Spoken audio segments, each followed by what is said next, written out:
ঠিক কিনা? কবরের গাড়ার সাথে কেউ থাকবেনি বাবা। আপনি বাবা যে সন্তানটাকে লক্ষ লক্ষ কোটি কোটি টাকা খরচ করিয়া ডক্টর বানাইলেন, ইঞ্জিনিয়ার বানাইলেন, আপনার বাবার লাশ যখন একদিন ঘরের মধ্যে থাকবে 2 নাম্বার দিনে আপনার ওই আদুরির সন্তানটা আপনার বাবার লাশটা ঘর থেকে বাহির করিয়া দিবে, ঠিক কিনা? সেই মাইয়াটাকে কোটি কোটি লক্ষ লক্ষ টাকা খরচ করিয়া ওই রাগিবাড়ি মেডিকেল কলেজে ভর্তি করাইয়া ডাক্তার বানাইলেন, ওই আদুরি মেয়েটাও আপনার বাবার লাশটাকে 2 নাম্বার দিন ঘর থেকে বাহির করিয়া দিবে, ঠিক কিনা? যেই দিন তোরা তোরের সালাম, যেই দিন তোরা তোরের মেরাজ, তুই বাবার লাশটা ঘর থেকে বাহির করিয়া জানাজার নামাজ আদায় করিয়া আমার বেড়াতের জন্য দোয়া চাইয়া কবরের পাশে দাঁড়াই আল্লাহ দরবারে দোয়া করলে উম্মত অন্ধকার কবরের গার সাথে কাউকে পাইবা না, কিন্তু উম্মত একবার তুমি আমি রাসূলুল্লাহকে দেখার মতো ডাক দিতে পারো রে, আমি নবী ঘোষণা দিলাম তোমার অন্ধকার কবরটারে আমি রাসূলুল্লাহর নূর মুবারক লইয়া আলোকিত করিয়া দিব। বন্ধু বান্ধব আছে যত জানাজা তোর দেশ শত ওই কবরে কেউ কোথায় দেয় না মহল্লা দেয় মহল্লা আল্লাহ আল্লাহ আল্লাহ আল্লাহ আল্লাহ আল্লাহ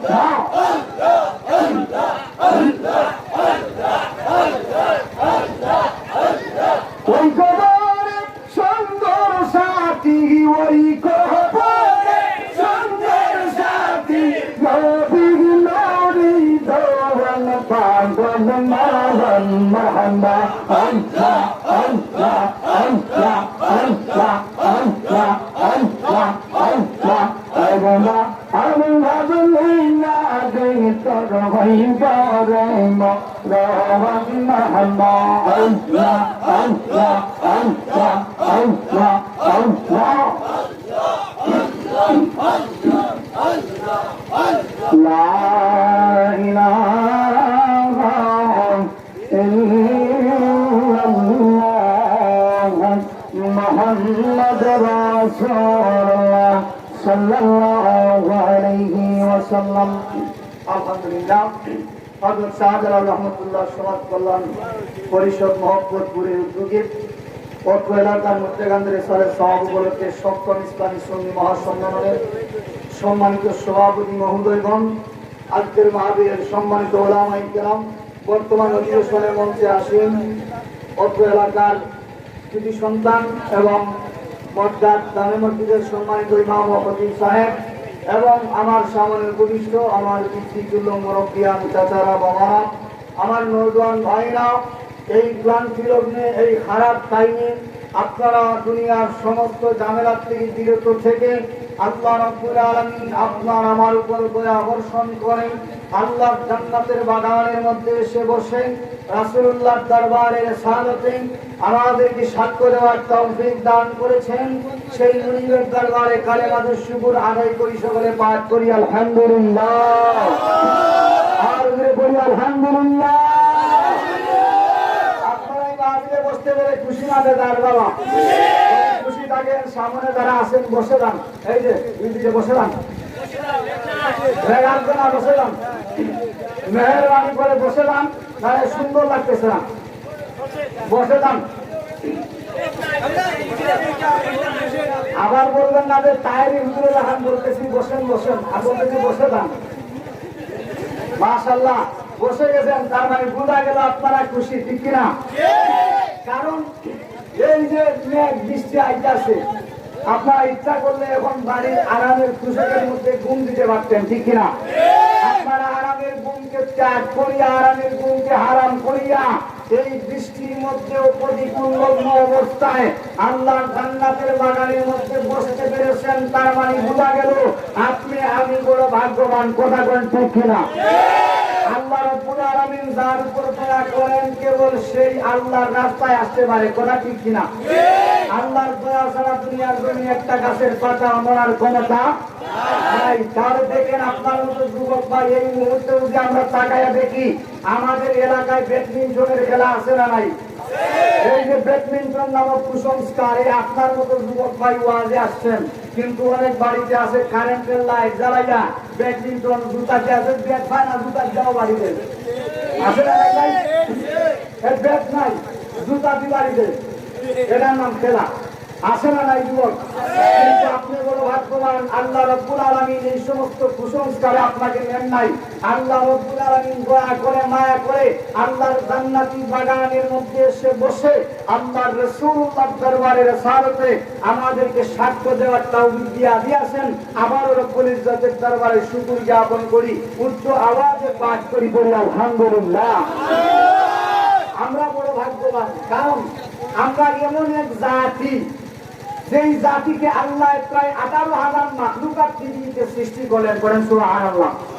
এই 18,000 মাখলুকাতের মধ্যে সর্বশ্রেষ্ঠ সম্মানী জাতি হইলাম আমরা। সুবহানাল্লাহ। সেই জাতিগুলা হইয়া শেষ নয়, আল্লাহ রাব্বুল আলামিন আরো সম্মান আমাদেরকে দিয়েছেন। সুবহানাল্লাহ।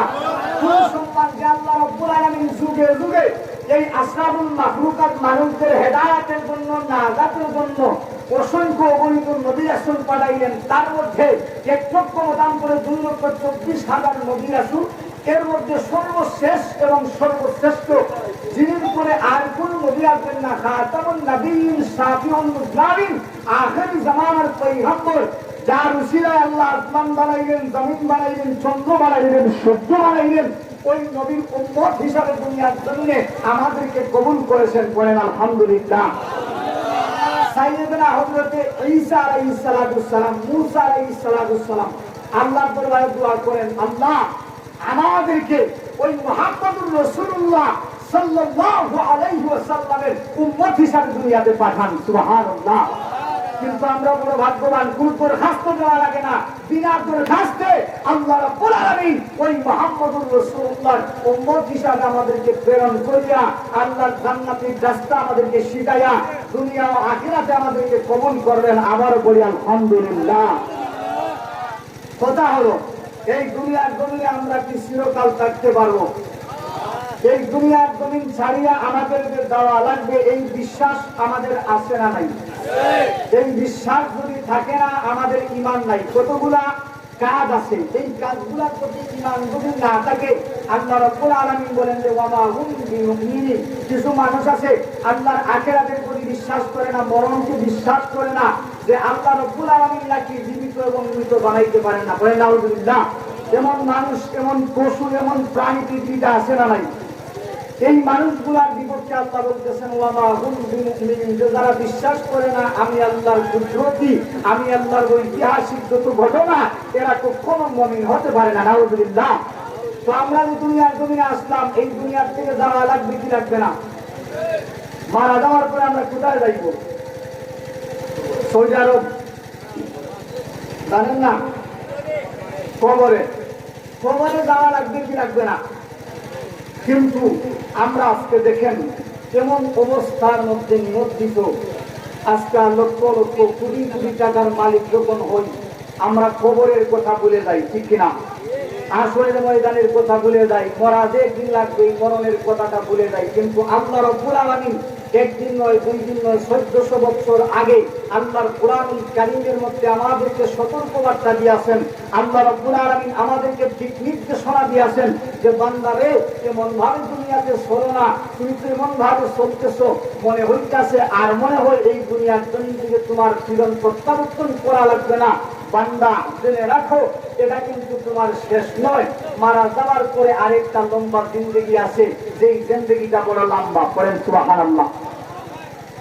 আমার আল্লাহ রাব্বুল আলামিন বলতেছেন কুল্লু নাফসিন বিমা কাসাবাত রাহিনা। আল্লাহ বলেন বান্দারে, এমন ভাবে দুনিয়ার জমিনে চলতেছে, এমন ভাবে হাঁটাচলা করতেছ, মনে মনে চিন্তা করো আর মনে করে তোমাকে কোনোদিন মরণের স্বাদ গ্রহণ করা লাগবে না। এই বান্দা, অবশ্যই দুনিয়ার জমিন শরীয়ত, অবশ্যই তুমি বান্দাকে আমি আল্লাহ রাব্বুল আলামিনের কাছে সাড়া দেয়া লাগবে। আর যখন সাড়া দেয়া লাগবে আমি আল্লাহ রাব্বুল আলামিন, তুমি বান্দা যখন মারা যাইবা, মারা যাওয়ার পরে আমি আল্লাহ একটা ঘোষণা দিলাম, আমি আল্লাহ কাল কিয়ামতের ময়দানে হাসরের মাঠে একটা বিচার কার্য তোমাদের মধ্যে সংগঠিত করাইব। তোমাদের আমলনামা পাপ পুণ্যের হিসাব আমি আল্লাহ সংরক্ষণে রেখেছিলাম, এগুলাকে আমি ওই জায়গায় উপস্থাপন করব। ওই জায়গায় উপস্থাপন করিয়া আমি আল্লাহ রাব্বুল আলামিন সমস্ত মানুষদেরকে জাহান্নামে ঢুকাইয়া দিব। নাউযুবিল্লাহ। বলবেন হুজুর সমস্ত মানুষদেরকে জাহান্নামে ঢুকাইয়া দিবেন, তাহলে আল্লাহ আমাদেরকে কেন বানাইলেন? বললেন তোমাদেরকে জান্নাতে দিব। প্রশ্ন আছে না নাই? যে সবাইকে যদি আল্লাহ জাহান্নামে ঢুকাইয়া দেন তাহলে জান্নাতি মানুষ কারা? মানুষ আছে না নাই? আমার আল্লাহ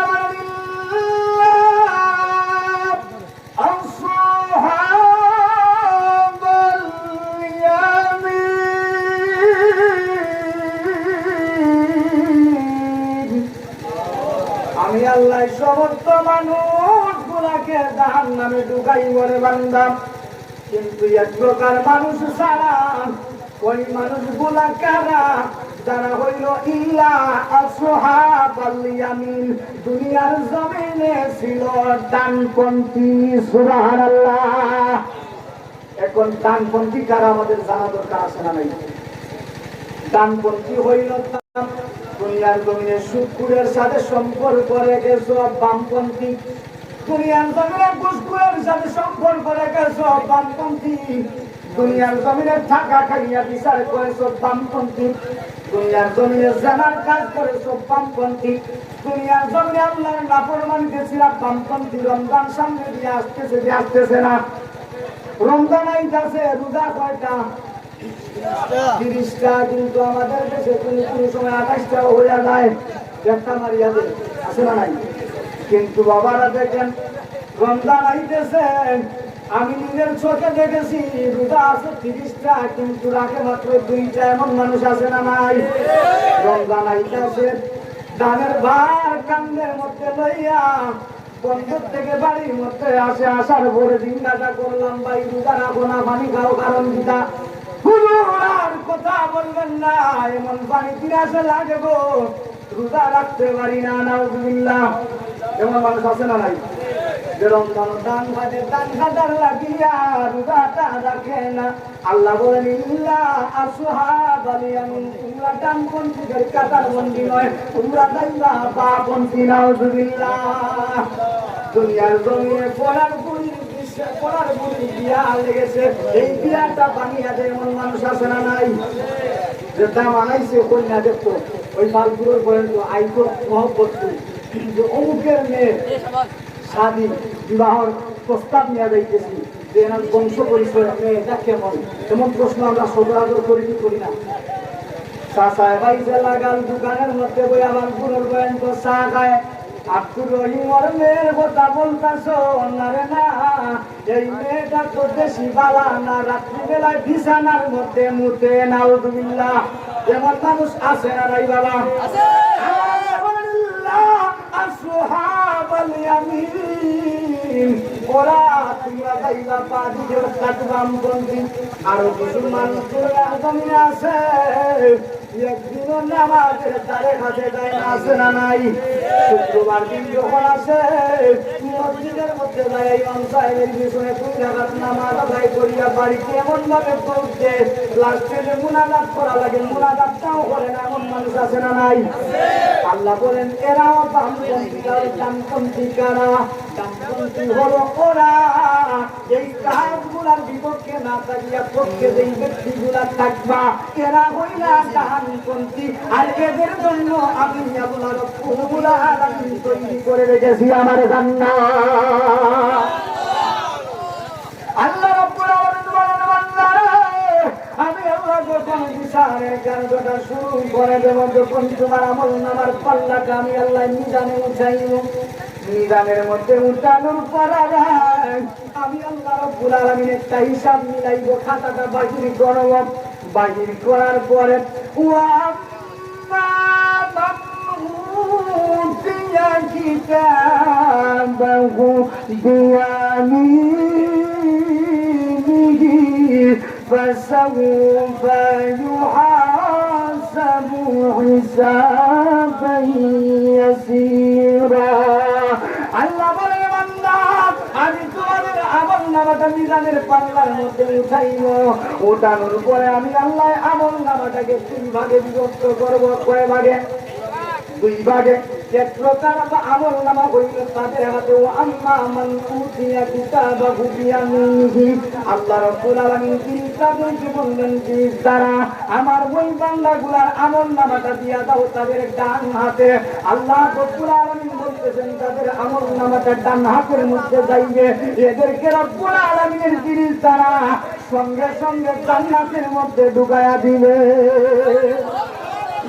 বাকি হইলেন কয় প্রকার এক প্রকার মানুষ যাদেরকে আল্লাহ বাম দিকে নিতেন এই বাম দিকে জানেওয়ালা ব্যক্তিগুলাকে আল্লাহ রাব্বুল আলামিন ফেরেশতাদেরকে বললেন আরে ফেরেশতারা এদের আমলনামাটা বাম হাতের মধ্যে দিয়া দাও নাউযুবিল্লাহ ফেরেশতারা প্রশ্ন করেন প্রভু বাম হাতের মধ্যে আমলনামাটা কিভাবে দিব আমার আল্লাহ বলেন ফেরেশতারা এই যে ডানপন্থী মানুষগুলাকে সুজা সুজা ডান হাতের মধ্যে আমলনামাটা দিলা এইভাবে আমলনামাটা বামপন্থী মানুষকে দেওয়া যাইবে তাহলে আল্লাহ কিভাবে বামপন্থী মানুষগুলার আমলনামার খাতাটা আমরা দিলাইব আল্লাহ বললেন ফেরেশতারা ওই বামপন্থী মানুষগুলার পক্ষ বরাবর একটা ছিদ্র করে দাও জাহান্নামের লাকড়ি দ্বারা নাউযুবিল্লাহ একটা ছিদ্র করিয়া ওই ছিদ্র কাট দিয়া ওই বাম হাতটা কোনুর মধ্যে ভাঙিয়া দাও আর ওই ছিদ্রর সামন দিয়া ঢুকায়া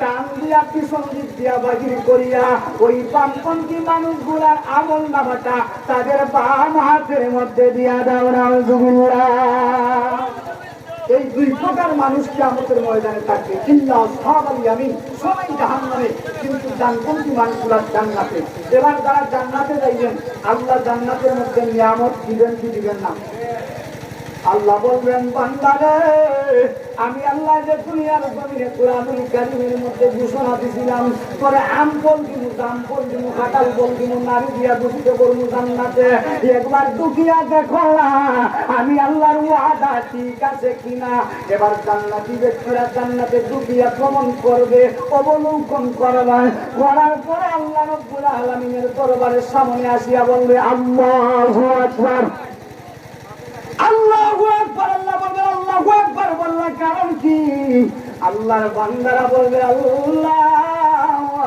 দুনিয়ার জমিনে বলেছিলেন আমাদেরকে নিয়ামত দিবেন আমরা মাত্র 3 গুণ ভেবেছিলাম কিন্তু যখন জান্নাতের মধ্যে ঢুকলাম এই 3 গুণ শুধু আমরা দেখিব আরো 97 গুণ বেশি হয়ে গেছে কথা কি বোঝা যায় বাবা আলোচনা চলবে না মোনাজাত দিয়ে দিব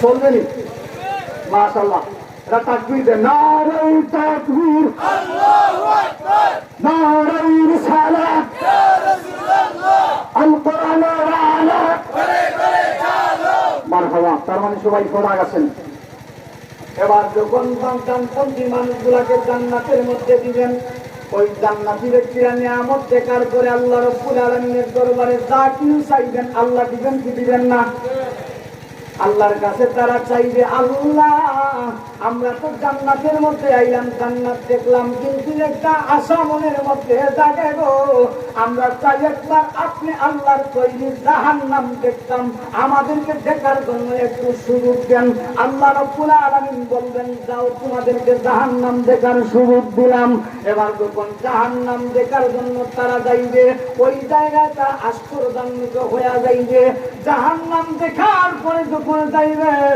যাওয়ার পরে দেখবে দুনিয়ার জন্য চলাফেরা করতাম 2 জন বন্ধু একই সাথে খেলার মাঠে ফুটবল ক্রিকেট খেলা খেলতাম একই মাঠে মহব্বতপুরের স্কুলের মাঠে মোড্ডা গ্রামের পশ্চিমের মাঠে একই সাথে ফুটবলের মধ্যে শুট মারতাম আজকে আমি গেছি জান্নাতে আর আমার ওই বন্ধু জাহান্নামে নাউযুবিল্লাহ তেমন মানুষ থাকবে না যে জান্নাতীরা দেখবে একই সাথে দুনিয়ার জন্য খেলতাম ঘুরতাম খাইতাম ফুটবল খেলা খেলতাম ক্রিকেট খেলা খেলতাম বাজারে দেখতাম আজকে আমি জান্নাতে আর আমার ওই বন্ধু জাহান্নামে, এর পিছনে কারণ আছে না নাই?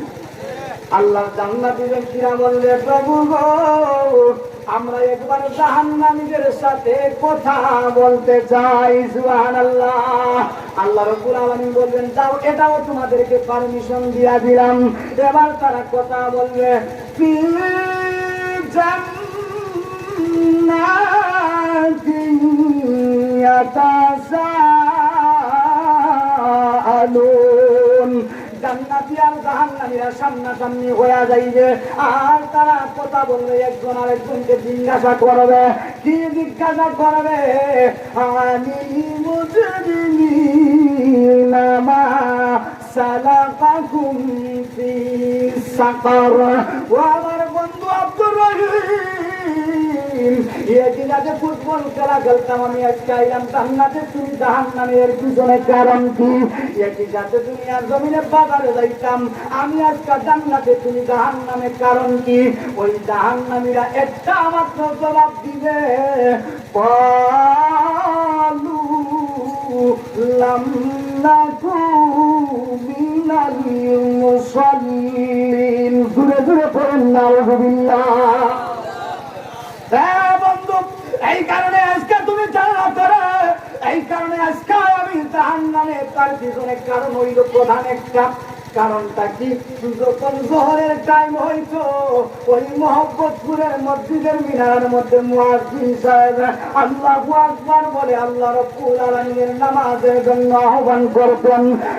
বন্ধু, আমি আমার ফুটবল খেলার মধ্যে সময় দিতাম, তুমি যাইতাম মোহাম্মদপুর মসজিদে, মজ্জা মসজিদে, কুরমা গ্রামের মসজিদে। আবার যখন আসরের নামাজের টাইম হইতো, আমি পানপুরের পয়েন্টে দোকানের দরওয়াজাটা খোলা রাখতাম, আর মুয়াজ্জিন সাহেবের আল্লাহু আকবারের ধ্বনি শুনিয়া তুমি যাইতা মসজিদে, আর আমি থাকতাম আমার ব্যবসা বাণিজ্যে। এইভাবে যোহর বলেন, আসর বলেন, এশা বলেন, ফজর বলেন, মাগরিব বলেন, পাঁচ ওয়াক্ত পাঁচবার দুনিয়ার জমিনে মুয়াজ্জিনে আল্লাহর গুণের দিকে আহ্বান করতেন। আমি দুনিয়াবি ঝামেলায় থাকতাম, আর তুমি থাকতাম মসজিদে। সবাই বলবে, ক্বালু লাম নাকু মিনাল মুসাল্লিন। আমরা দুনিয়াতে ছিলাম না আল্লাহর ঘরের মুসল্লি। নাউযুবিল্লাহ। জাহান্নামে যাওয়ার প্রধান কারণ হইল বেনামাজি। এখানে বেনামাজি আছে না নাই? আসলে এখানে যদি প্রশ্ন করা হয় যে ভাই ফজরের নামাজ প্রয়োজন করছেন 3-4 জন, 5 জন, 10 জন, ঠিক না? নাই। কেন বলে হুজুর নামাজ পড়ি না, ঘুম ছাড়ে না, যে দুনিয়াবি ঝামেলায় লিপ্ত হয়ে যায়। কিন্তু বাবা চিন্তা করে দেখেন, এই নামাজটাই একটু বড় ইবাদত। আল্লাহর নবীকে সাহাবায়ে কেরাম প্রশ্ন করলেন, ইয়া রাসূলুল্লাহ, কাল কিয়ামতের ময়দানে যখন আল্লাহ রাব্বুল আলামিন মিজানের পাল্লা খানাইবেন, ওই মিজানের পাল্লার সামনে সর্বপ্রথম কোন হিসাবটা দেওয়া লাগবে?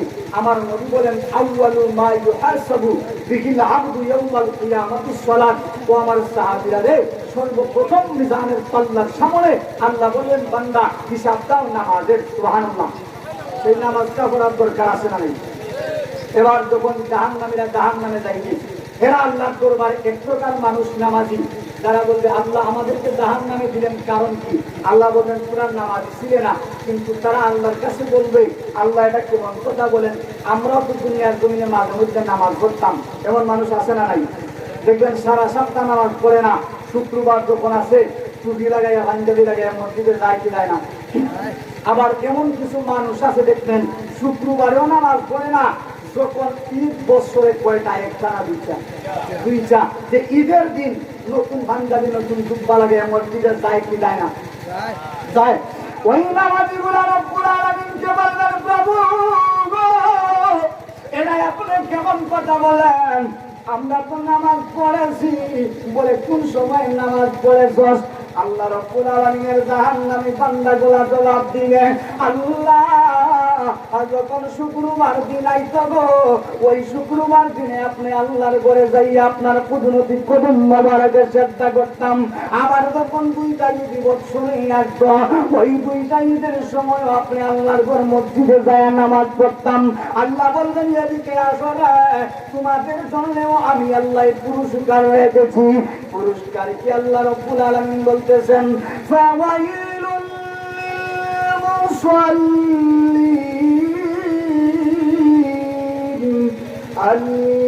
আল্লাযীনা হুম আন সালাতিহিম সাহুন। আল্লাহ বলবেন ও শুক্রবারের নামাজিরা এদিকে একটু আসরে, ওই দিনের নামাজিরা এদিকে একটু আসরে। তারা আসবে, আসার পরে আল্লাহ বলবেন এই যে একটা জাহান্নাম, যার নাম হইল ওয়াইল, আজকে তোমরা শুক্রবারই নামাজিরা, ঈদের দিনের নামাজিরা ওই জাহান্নামের ইন্ধন হয়ে যাও। নাউযুবিল্লাহ। যে নামাজি হওয়ার পরেও দুর্লভে চলা লাগবে। কিছু সংখ্যক মানুষ দুনিয়াতে আছেন যে আমাকে মানুষ মুসল্লি বলবে, মুরব্বী বলবে, পরহেজগার বলবে, এই কারণে আমি নামাজ পড়ি দেখানোর জন্য। আল্লাহ বলবেন এই প্রকার মানুষগুলোর জন্য ফাওয়াইলুল লিল মুসাল্লিন আল্লাযীনা হুম আন সালাতিহিম সাহুন, যে আমি আল্লাহ তৈরি একটা ওয়াইন নামক দুর্যোগ আছে, ওই দুর্যোগের বাসিন্দা তোমরা হয়ে যাও। নাউযুবিল্লাহ। তারপরে যখন ওই জাহান্নামীরা বলবে আল্লাহ আমাদেরকে একটা সুযোগ আপনি দেন, আজকে আপনি আল্লাহকে আমরা সিজদা করব। তাই বসে যান। লা ইলাহা ইল্লাল্লাহ, লা ইলাহা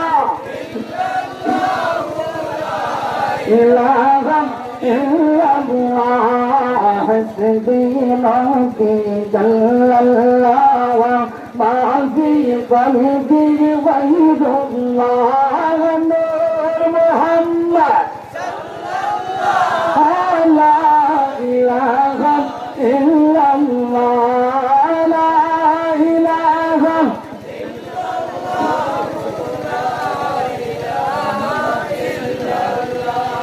আল্লাহ রাব্বুল আলামিনের কাছে বলবেন ও আল্লাহ, দুনিয়াতে মাঝে মধ্যে নামাজ পড়তাম, কিন্তু আমাদেরকে জাহান্নামে দিলেন, আমাদেরকে আজকে কিয়ামতের মাঠে একটা সুযোগ দেন। আল্লাহ বলবেন কি সুযোগ? যে আপনি আল্লাহকে আমরা ওই কিয়ামতের ময়দানে একটা সিজদা করে দেখাইতে চাই যে আমরাও দুনিয়াতে আপনি আল্লাহকে সিজদা করেছিলাম। আল্লাহ বলবেন দাও, তোমাদেরকে পারমিশন দিলাম, একটা সিজদা যদি আমি আল্লাহ রাব্বুল আলামিনকে ওই কিয়ামতের ময়দানে করে দেখাইতে পারো, আমি আল্লাহ বললাম আমার তুমি জান্নাত তুমি বান্দাকে দিয়া দিব। এবার যখন জাহান্নামী বান্দারা আল্লাহ রাব্বুল আলামিনকে সিজদা করার জন্য দাঁড়াইবেন, তাদের পা থেকে লইয়া মাথা পর্যন্ত রোডের মতো সোজা হয়ে যাইবে। আল্লাহ রাব্বুল আলামিনকে সিজদা করার কোনো হুকুম তাদের থাকবে না। নাউযুবিল্লাহ। আর যারা দুনিয়ার জমিনে যুক্ত পাঁচবার আযান শোনার আগে মসজিদের সাথে সম্পর্ক রাখতে মুরব্বী চাচা তাহাজ্জুদের টাইম যখন আসে ঘরের মধ্যে বসিয়া বসিয়া চিন্তা করেন কোন সময় ফজরের টাইম আছে, মসজিদের মধ্যে যায় জামায়াতে নামাজ আদায় করব। ওই প্রকার মানুষগুলাকে আল্লাহ বলবেন একটা চিন্তা আমি আল্লাহকে তোমরা করিয়া দেখাও। এরা দাঁড়ায়া সাথে সাথে কিয়ামতের ময়দানে আমার আল্লাহ রাব্বুল আলামিনকে সিজদা করে দেখায়া দিবে। আল্লাহ বলবেন এরাই হইল আসহাবাল ইয়ামিন, আমি আল্লাহ রাব্বুল আলামিনের পছন্দনীয় বান্দা, ডানপন্থী বান্দা, আর এদের স্থানটা হয়ে গেল আমি আল্লাহর তৈরি জান্নাত। সুবহানাল্লাহ। তাহলে নামাজ পড়ার দরকার আছে না নাই বাবা? কিন্তু আফসোসের বিষয় মসজিদে মুয়াজ্জিন সাহেব আল্লাহু আকবার বলে আযান দেন, 15 মিনিট 20 মিনিট অপেক্ষা করেন, 2 ঘন্টা 2 মানুষ ব্যতীত আর কোনো মানুষ নাই। আছে না নাই? এমন মসজিদ আছে ইমাম সাহেব মুয়াজ্জিন সাহেব নামাজ পড়া লাগে কিন্তু মুসল্লি নাই। আছে না নাই? এই প্রকার মানুষগুলা কিয়ামতের ময়দানে হয়ে যাইবে বামপন্থী। যদি ডানপন্থীদের কাতারে আমরা থাকতে চাই, সর্বপ্রথম সত্য নামাজ পড়া লাগবে। এই নামাজের পরে আরো কতগুলা সত্য আমার আল্লাহ দিতেছেন, এই সত্যগুলো আল্লাহর বান্দারা মানবে। এই জায়গার মধ্যে এমন কোন মুসলমান ভাই খুঁজে পাওয়া যাইবে না যে মারা যাওয়ার পরে আমি আল্লাহর তৈরি জান্নাতে যাইতে চাই না, এমন মানুষ আসেনি। যে মুসলমান ইমানদার, আমরা মুসলমান দাবি করি কিন্তু মারা যাওয়ার পরে আল্লাহর জান্নাতে যেতে চাই না, এমন কোন মানুষ আসেনি? যে 5 ওয়াক্তের মধ্যে এক ওয়াক্ত নামাজ পড়ে না, তার মনের মধ্যে আশা যে আমার দাদা মুসলমান, বাপ মুসলমান, আমি মুসলমান, মারা যাওয়ার পরে আমি জান্নাতে যাইবো, আসে না নাই আশা? আমরা সবার আশা জান্নাতে, কিন্তু আল্লাহ বলতেছেন এই নামাজ পড়ার পাশাপাশি আরেকটা আমল, আরেকটা কাজ দুনিয়ার জমিনে আল্লাহ সহজ করে দিয়েছেন। আমাদের নবী রাহমাতুল লিল আলামিন দ্বারা শিক্ষিত আল্লাহর নবীকে আল্লাহ বলতেছেন, নবী আপনার উম্মতদেরকে জানায়া দেন, যারা আমি আল্লাহকে ভালোবাসতে চাই, আমি আল্লাহর তৈরি জান্নাতে যাইতে চাই, ও নবী একটা মাধ্যম, সহজ মাধ্যমটা কি? যে কুনতুম তুহিব্বুনাল্লাহ, যদি আপনার কোন উম্মতেরা আমি আল্লাহর ইতাআত করতে চাই, ইতাআত করার পর আমি আল্লাহর ধারে কাছে আসতে চাই, ও নবী বলেন এটা করা লাগবে না, প্রথমে যেন আপনি রাসূলুল্লাহর সাথে ভালোবাসার সম্পর্ক লাগাইয়া দেন। যদি আপনি রাসূলুল্লাহর সাথে ভালোবাসার সম্পর্ক লাগাইয়া দেন, আমি আল্লাহর সাথে সম্পর্কের মাধ্যম হয়ে গেল। সুবহানাল্লাহ। আর যারা আমি আল্লাহর সাথে সম্পর্ক, ভালোবাসার সম্পর্ক লাগাইলো, আমি আল্লাহ এই ভালোবাসাটাকে রিটার্ন আবার দেব, আর তাদেরকে আমি আল্লাহ রিটার্ন ভালোবাসা দিব। ওয়ায়াগফির লাকুম যুনুবাকুম ওয়াল্লাহু গফুরুর রহিম। আর তাদের জিন্দেগিতে আগে পিছে আমি আল্লাহ কোন প্রকারের গুনাহ রাখব না। সুবহানাল্লাহ। আমার আল্লাহ জানায়া দেন, নবী আপনার যে উম্মতগুলা জান্নাতের মধ্যে যাইতে চায়, জানাইয়া দেন আপনি রাসূলুল্লাহর সাথে ভালোবাসার সম্পর্ক লাগাইয়া দেন। কিভাবে ভালোবাসার সম্পর্ক লাগানো লাগবে? আল্লাহর নবী সাহাবায়ে কেরামদের জামানায় যাওয়া লাগবে। রাসূলুল্লাহ দুনিয়ার জমিনে থাকাকালীন অবস্থায় 10 জন মানুষকে আল্লাহর নবী জান্নাতের সার্টিফিকেট দিয়া দিয়েছিলেন। সুবহানাল্লাহ। 10 জন মানুষ দুনিয়াতে থাকাকালীন অবস্থায় আশারায়ে মুবাশশারাতিল জান্নাহ, আল্লাহর নবী বললেন যে আমার নবী, আমি নবীর এই 10 জন সাহাবী কাল কিয়ামতের ময়দানে বিনা হিসাবে জান্নাতে ঢুকবে। সুবহানাল্লাহ। এই জান্নাতে যাওয়ার পিছনে কারণ আছে না নাই? কাজ আছে না নাই? আমল আছে না নাই? আমাদের মতো বেনামাজি বেরোজাদার তারা এমন ভাবে আমল করতেন, নামাজ তো পড়তেন এবং রোজাও রাখতেন, এগুলো তো সাধারণ ব্যাপার। রাসূলুল্লাহর জন্য তাদের অন্তরের মধ্যে যে মায়া ছিল, রাসূলুল্লাহর জন্য তাদের অন্তরের মধ্যে যে মহব্বত ছিল, যার কারণে আল্লাহ রাব্বুল আলামিন তাদেরকে বিনা হিসাবে কাল কিয়ামতের ময়দানে আল্লাহর তৈরি জান্নাত দিয়া দিবেন। সুবহানাল্লাহ। আল্লাহর নবীর একজন প্রেমিক, আল্লাহর রাসূলকে কেমন ভালোবাসা লাগবে? হযরত ইমাম মালিক রাহমাতুল্লাহ আলাইহির নাম শুনছেন? ইমাম মালিক একটা কিতাব আছে, আমরা যে বুখারী শরীফ, এই বুখারী শরীফের আগের কিতাব মুয়াত্তা, ওই মুয়াত্তা ইমাম মালিক রাহমাতুল্লাহ আলাইহির কিতাব। ওই মুয়াত্তা কিতাবের লেখক ইমাম মালিক রাহমাতুল্লাহ আলাইহি, ওই তিনি রাসূলুল্লাহকে কতটুকু মহব্বত করতেন। তিনি একদিন হাদিস শরীফ ছাত্রদেরকে পড়াইতেছেন, এমন অবস্থায় একটা বিচ্ছু, সাপের মতো, আপনারা বিচ্ছু চিনেন? সাপের মতো কামড় মারলে মানুষের মরণও হতে পারে। এই বিচ্ছু আসিয়া ইমাম মালিকের হাতের মধ্যে একটা কামড় দিচ্ছে, নাউযুবিল্লাহ। একটা কামড় মারে, ইমাম মালিক হাদিস শরীফ পড়ানো বন্ধ করেন না।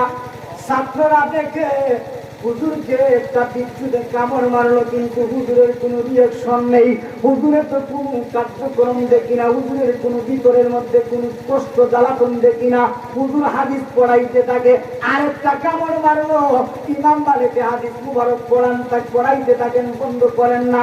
আরেকটা কামড় মারলো, বন্ধ করে না। এইভাবে একটা নয়, দুইটা নয়, 16টা কামড় ইমাম মালিকের বডির মধ্যে বিচ্ছুতে মারলো।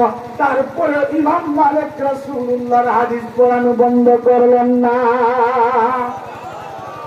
ছাত্ররা দেখলো হুজুরের এত সুন্দর নুরানি চেহারা, যে চেহারার দিকে তাকাইলে মায়া লাগতো, কত সুন্দর লাল চেহারা। কিন্তু বিচ্ছুদের কামড়ে, ওই বিচ্ছুদের বিষাক্ততার কারণে এই হুজুরের সুন্দর নুরানি চেহারাটা লালচে হয়ে গেছে। ছাত্ররা প্রশ্ন করলো, হুজুর গো, বেয়াদবি মাফ করবেন, একটা প্রশ্ন করি, কতক্ষণ যাবত আপনি হাদিস শরীফ পড়াইতেছেন? আপনার হাতের মধ্যে একটা নয়, দুইটা নয়, 16টা কামড় বিচ্ছুতে মারলো, একবার উহু শব্দ করলেন না। ও হুজুর কেমনে কি দেখাইলেন, আমাদের তো বুঝে আসে না। ইমাম মালিক রাহমাতুল্লাহ আলাইহি দুইটা চোখের পানি মুবারক ছাড়িয়া দিয়া কান্দেন। ছাত্ররা বলতেছে হুজুর গো বেয়াদবি হইলে মাফ করবেন, যদি এই কথা বলে মনের মধ্যে কষ্ট দিয়া তাকে মাফ করবেন। আল্লাহর নবী ওই প্রেমিক ইমাম মালিক বলতেছেন না রে না, তোমরা কোনো বেয়াদবি করো না। আমি কি জন্য কান্দি, আমার মনের মধ্যে কান্নার কারণ যদি জানো তোমরাও কান্দিয়া দিবা। সুবহানাল্লাহ। হুজুর কারণ কি? ইমাম মালিক বলতেছেন ছাত্ররা একটা প্রশ্নের জবাব আজ 12 বছর ধরে তোমাদেরকে রাসূলুল্লাহর হাদিস মুবারক পড়াই, কোনদিন প্রশ্ন করি নাই। আজকে একটা প্রশ্ন তোমাদেরকে করতে চাই, ওই প্রশ্নের সমাধানটা তোমরা সবাই মিলিয়ে দিবা। হুজুর প্রশ্ন কি? যে আমি মালিকের জীবনের মূল্য বেশি নাকি আমার নবীর হাদিসের মূল্য বেশি? সুবহানাল্লাহ। ছাত্ররা বলতেছে হুজুর আপনি মালিকের জীবনের সাথে আমার নবীর হাদিসের কোনো তুলনাই হয় না, কোনো তুলনা হইতেই পারে না। ইমাম মালিক আবার জোর জোরাইয়া দুইটা পানি চোখের পানি ছাড়তে থাকেন আর কান্না করতে থাকেন। ছাত্ররা প্রশ্ন করে হুজুর কান্দেন কেন, কান্নার কারণ কি? এবার ইমাম মালিক বলেন ছাত্ররা রে আমি কোন কারণে একটা নয় দুইটা নয় 16টা পিচ্ছুদের খামড় খাইলাম জানোসনি? আমি এই কারণে খামড় খাইয়াও কোনো কথা বললাম না। কাল কিয়ামতের ময়দানে আমার আল্লাহ যখন আমি মালিককে মিজানের পাল্লার সামনে লইয়া উঠাইতেন, উঠানোর পরে বলতেন মালিককে দুনিয়াতে পাঠাইলাম আমার ইবাদত করার জন্য। এ মালিক দুনিয়াতে কোন রাস্তায় কাটাইয়া আজকে মিজানের পাল্লার সামনে দাঁড়ায় হিসাব দাও। আমি মালিক মনে মনে ওই সময় এই চিন্তাটা করতেছিলাম, আমার আল্লাহ যদি আমাকে মিজানের পাল্লার সামনে জিজ্ঞাসা করেন আমল নামার হিসাব দেওয়ার জন্য, আমি চিন্তা করতেছিলাম ওই বিচ্ছুদের কামড়ে যদি আমি মালিকের মরণ হয়ে যাইতো রে, আমার আল্লাহ দরবারে কিয়ামতের ময়দানে আমি ওই প্রশ্নের হিসাব দিতাম যে আমি আর কোনো কিছু লইয়া আইতে পারি না, কিন্তু আমার মরণের সময় আপনার রাসূলুল্লাহর হাদিস মুবারক পড়ানো অবস্থায় আমি মালিকের রূহটা বাহির হয়ে গেছে। আল্লাহ কিয়ামতের মাঠে যদি মারতেন আপনার নবীর হাদিস ছাড়া আর কোন আমল আমি মালিকের জিন্দেগির মধ্যে নাই। সুবহানাল্লাহ। এবং রাসূলুল্লাহকে যারা ভালোবাসেন আল্লাহ রাব্বুল আলামিন বলতেছেন যে এরাই হলো জান্নাতি, এদের স্থান পরকালে জান্নাত। যারা দুনিয়ার জমিনে আমার রাসূলুল্লাহকে ভালোবাসিয়ে আসবে শুধুমাত্র পরকালের জান্নাত নয়, দুনিয়ার জমিনেও লাভ আছে না নাই? যেমন লাভ আল্লাহর নবীর যুগে আল্লাহর নবী যখন কালেমার দাওয়াত দিয়েছেন লা ইলাহা ইল্লাল্লাহ মক্কা মদিনায়, মক্কার জমিনে আল্লাহর নবীর সবচাইতে বড় শত্রুর নাম কি আছে জানেন আপনারা? আবু জেহেল। নাম শুনেন নাই? শুনছেন? আবু জেহেল। এই আবু জেহেল মনে মনে ভাবলো যে মুহাম্মদে কালেমার দাওয়াত দেন, এই মুহাম্মদকে থামানোর দরকার। বলেন নাউযুবিল্লাহ। আমার আল্লাহ বলতেছেন ওয়ারাফা'না লাকা যিকরাক। সুবহানাল্লাহ। যে আমার নবীকে আবু জাহেল থামাইতে চায়, আবু জাহেল জানে না এই নবীর সম্মান শওকত আমি আল্লাহ আকাশ চুম্বি করে দিয়েছি। সুবহানাল্লাহ। যেই নবীর সম্মান শওকতের সমপরিমাণ এই পৃথিবীর জমিনে আর কাউকে আমি আল্লাহ এত সম্মান দেই না। সুবহানাল্লাহ। কিন্তু আবু জাহেল মনে মনে ভাবলো যে মুহাম্মদের কথায় মানুষ যেইভাবে কালেমা পড়ে মুসলমান হইতেছে, এর সময় আমার কোনো রাজত্ব থাকবে না, এই মুহাম্মদকে থামানোর দরকার, বাধা দেওয়া দরকার। আবু জাহেল একটা মিটিং ডাকলো, সমস্ত মক্কা মদিনার মানুষেরা আসলেন। আসার পরে মিটিং এর মধ্যে সিদ্ধান্ত হলো যে মুহাম্মদের কালেমা কেউ পড়তে পারবে না। পড়েন নাউযুবিল্লাহ।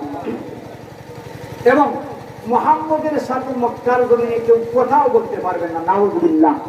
যদি কথা বলার মধ্যে এবং মুহাম্মদের কালেমা পড়ার মধ্যে কাউকে পাওয়া যায়, আমি আবু জাহেল মক্কার সবচেয়ে বড় সর্দার, আমি ঘোষণা দিলাম যে তার গলাটা কাটিয়া অথবা ফাঁসি দিয়া তার মৃত্যুদণ্ড দেওয়া হইব। নাউযুবিল্লাহ। মক্কার জমিনে অলিতে গলিতে সংবাদটা পৌঁছে গেল যে মুহাম্মদুর রাসূলুল্লাহর সাথে যদি কেউ কথা বলে আবু জেহেল আইন করেছে তাকে সঙ্গে সঙ্গে ফাঁসি দেওয়া হবে। কেউ মুহাম্মদুর রাসূলুল্লাহর সাথে কথা বলে না এবং রাসূলুল্লাহর কাছাকাছি যান না এবং রাসূলুল্লাহ নিজ থেকে কারো সাথে কথা বলেন না, কারণ রাসূল চান না যে আমার কারণে একজন মানুষের জীবন চলে যায়। কিন্তু আল্লাহ রাব্বুল আলামিনের লীলা খেলা কেমন! আল্লাহ বললেন, আবু জাহেল তুমি আমার রাসূলকে নিয়ে খেলা শুরু করে দিছো, জানো না এই খেলা সর্বপ্রথম আমি আল্লাহ খেলবো মক্কার জমিনে তুমি আবু জেহেলের পরিবারের সাথে। সুবহানাল্লাহ। এবার যখন মক্কার অলিতে গলিতে সংবাদ পৌঁছায় গেল আমার নবীর সাথে কেউ কথা বলে না, হঠাৎ করে মক্কার জমিন দিয়া একদিন রাস্তা দিয়া হাদিয়া আইতেছেন আল্লাহর নবী ভালোবাসতেন, তার নাম হইল ইকরামা। ওই আবু জেহেলের আপন সন্তান ইকরামা মক্কার জমিনের রাস্তা দিয়ে আইতেছেন, আর অপর দিক দিয়ে আমার নবী রাহমাতুল লিল আলামিন আসতেছেন। দুই দিক থেকে দুইজন। এবার রাসূলুল্লাহ আবু জেহেলের সন্তান ইকরামাকে দেখার পরে রাসূল রাস্তার পাশ কেটে কেটে সাইডে চলে যাইবেন, কিন্তু আল্লাহ রাব্বুল আলামিনের লীলা খেলা কেমন! ওই আবু জেহেলের সন্তান ইকরামাটা আমার নবীর সামনে আসিয়া এইভাবে দুইটা হাত মুবারক উঠাইয়া দিছে।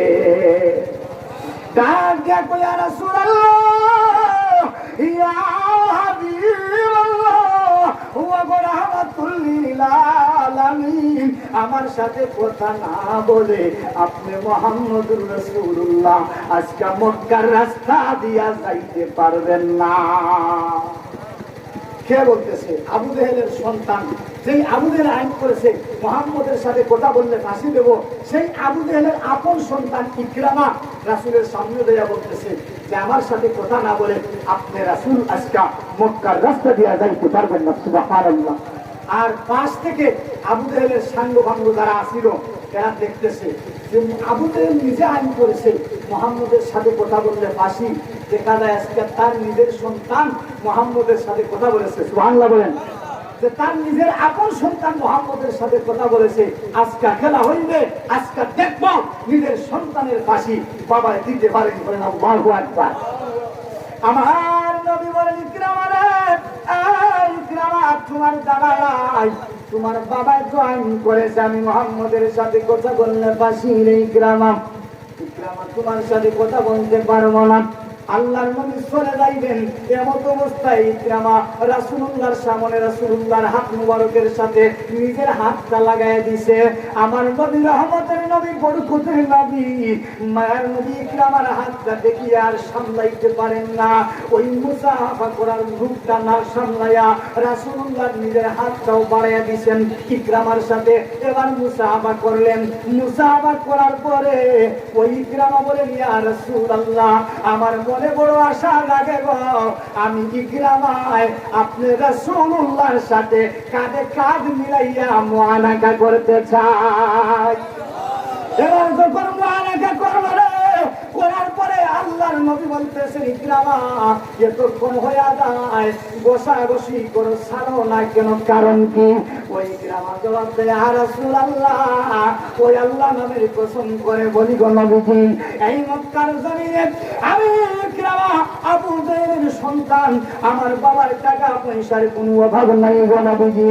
ইয়া রাসূলুল্লাহ, আজ পর্যন্ত আমি এত শান্তি কোনোদিনও পাই না যেই শান্তিটা আপনি রাসূলুল্লাহর বুক মুবারকের সাথে বুক মুবারক লাগাইয়া পাইলা। ইকরামা এবার রাসূলুল্লাহ চলে গেলেন। আবু জেহেলের সাঙ্গভঙ্গ যারা আসছিল এরা আইছে, আসার পরে ইকরামা বলতেছে, ইকরামা তোমার বাবা আইন করেছে ওই মুহাম্মদের সাথে কথা বলতে ফাঁসি, আজকে তুমি কথা বলেছো তোমার ফাঁসি দেওয়ার দরকার। ইকরামা বলতেছে, ওই মুহাম্মদুর রাসূলুল্লাহর সাথে কথা বলার জন্য যদি আমার ফাঁসির দোষীতে ঝুলতে হয় আমার কোনো কষ্ট নাই, আমার গর্দানটা ওই মুহাম্মদুর রাসূলুল্লাহর জন্য তোমাদের কদম মুবারকে দিয়া গেলাম। সুবহানাল্লাহ।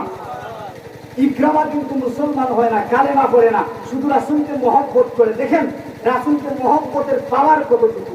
বলতেছে, আমাকে যদি ফাঁসি দেও আমার কোনো বাধা নাই। সুবহানাল্লাহ। এই সঙ্গর সাথীরা বলল, তোমাকে ফাঁসি দেব, কিন্তু তোমার বাবাই আমাদের লিডার, এই লিডারে তো আমাদেরকে উক্তা ফাঁসি দিয়া দিলে, আমাদেরকেও ফাঁসি দিলে। না না, তোমাকে আমরা ফাঁসি দিতে পারবো না, তুমি তোমার নিজের মুখ দিয়া বলো তোমার ফাঁসিটা তুমি কিভাবে গ্রহণ করবা। সুবহানাল্লাহ। ইকরামা ডাক দিয়া কয়, আমার বাবার পক্ষের লোকেরা, আমার বাবাই তোমাদের নেতা, আমার বাবাই তোমাদেরকে আঘাত করবে, তোমাদেরকে ছাড়বে না। এই কারণে মুহাম্মদুর রাসূলুল্লাহর প্রেমিককে শাস্তি দিতে তোমরা দ্বিধাবোধ করতেছ।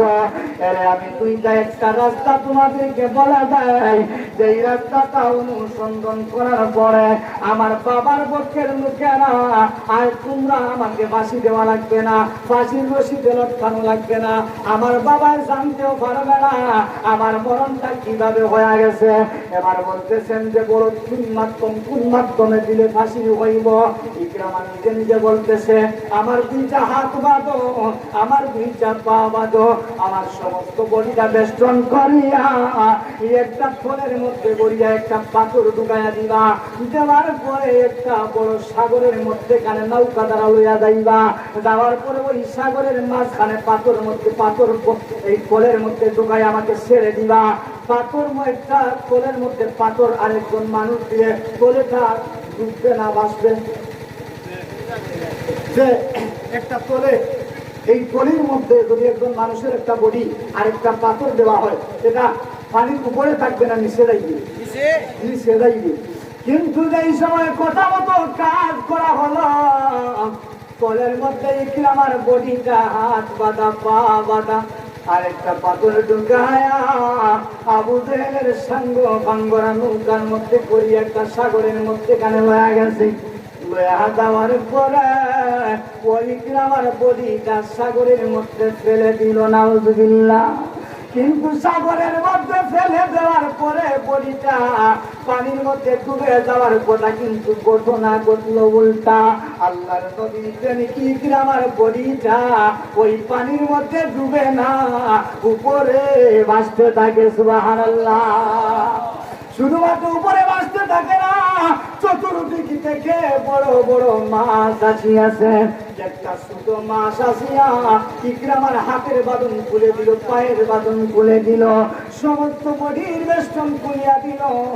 দেওয়ার পরে আরেকজন আসিয়া আরেকটা বড় মাছ আসিয়া ইকরামার বডিটাকে কাঁধের মধ্যে করিয়া একজন মানুষের মতো সাগরের কিনারা লাগাইয়া দিল। আল্লাহু আকবার। ওই আবু জেহেলের সাঙ্গবাঙ্গ যারা ছিল তারা দেখতেছে যে মুহাম্মদুর রাসূলুল্লাহর প্রেমিক ইকরামাকে সাগরে ফেলে দিয়েছি, একটা পাথর ভর্তি করে দিয়েছি, আর তো বাঁচতে পারবে না। এরা যাইতেছে মনের আনন্দে, কিন্তু কিছুক্ষণ পরে যাওয়ার পরে দেখে ওই ইকরামা সাগরের পার থেকে ডাক দিয়া বলতেছে, আমার বাবার পক্ষের লোকেরা দেখে যা, আমার নবীর প্রেমের ভালোবাসার পরীক্ষার প্রথম রাউন্ডে আমি উত্তীর্ণ হয়ে গেছি রে। আমার 2 নাম্বার পরীক্ষা তোরা দে। যে পরীক্ষা দুনিয়ার জমিনে হয় 3টা, প্রথম সাময়িক পরীক্ষা, দ্বিতীয় সাময়িক পরীক্ষা, আরেকটা ফাইনাল পরীক্ষা। ইকরামা কয় মুহাম্মদুর রাসূলুল্লাহর প্রেমের প্রথম সাময়িক পরীক্ষা দিলাম, উত্তীর্ণ হয়ে গেলাম। আসো আসো, এবার আমাকে দ্বিতীয় সাময়িক পরীক্ষাটা লয়া লও। দ্বিতীয় সাময়িক পরীক্ষা কি? ওই মুহাম্মদের প্রেমের কারণে যদি আমার জীবনটা দিতে হয়, আমি বলেছিলাম সাগরে ফালাইবার জন্য, সাগরে ফেলেও দিছিলাম, কিন্তু মাছ আমাকে ভক্ষণ করে না, মাছ আমাকে খায় না। কিন্তু মাছের সাথে আমি ইকরামার ওই সাগরে কথা হয়েছে, সুবহানাল্লাহ। পরে কথা বলবো। এবার 2 নাম্বার পরীক্ষা। 2 নাম্বার পরীক্ষা কি? আবার আমার হাত বাঁধো, পা বাঁধো, আমার বডি বেষ্টন করো, একটা অরণ্য জঙ্গলের মধ্যে আমার বডিটা ফেলে দাও। সেই জায়গার মধ্যে বড় বড় কুমিরের আজ, বড় বড় বাঘ আছে, ভালুক আছে, ডাইনোসর আছে, আমি ইকরামার বডিটা খেয়ে ফেলবে। কথা মতো কাজ করা হলো, হাত পা বান্ধিয়া একটা অরণ্য জঙ্গলের মধ্যে ফেলে দেওয়া হলো। ওই জায়গায় ঘটনা ঘটলো উল্টা, সুবহানাল্লাহ। ইকরামার বডিটা তারা সাগরের ওই জঙ্গলের মধ্যে ফালাইয়া মনের আনন্দে বাড়ির মধ্যে ছুটতেছে।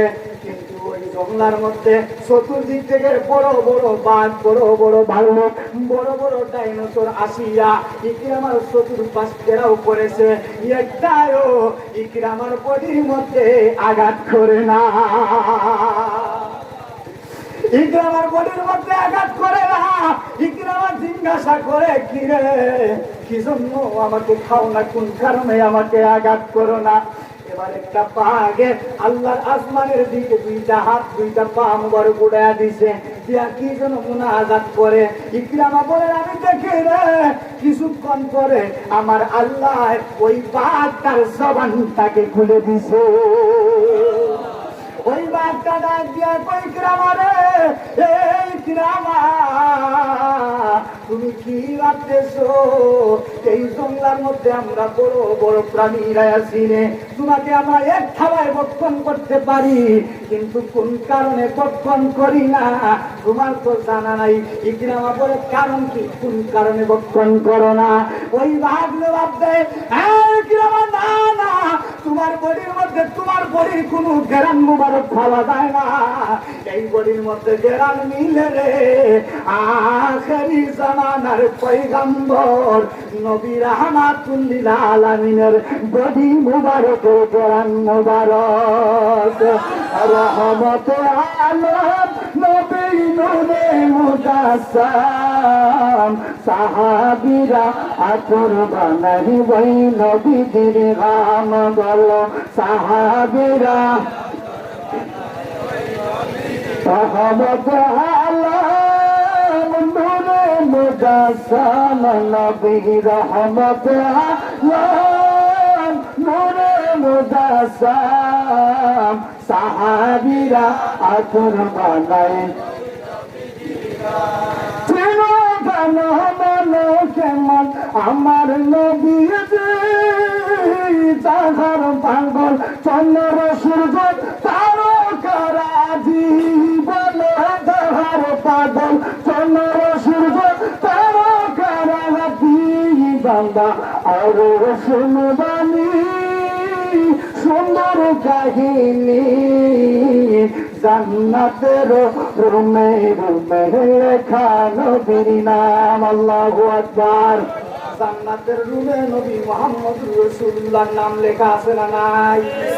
আমার আল্লাহ যখন সর্বপ্রথম হযরত আদম পয়গম্বরকে বানাইলেন, বানানোর পরে যখন তার মাথার মধ্যে রূহ মুবারক ঢুকাইয়া দিলেন, ওই রূহ মুবারক 2500 বছর ঘুরতে থাকে, কিন্তু বিপনের মধ্যে যায় না।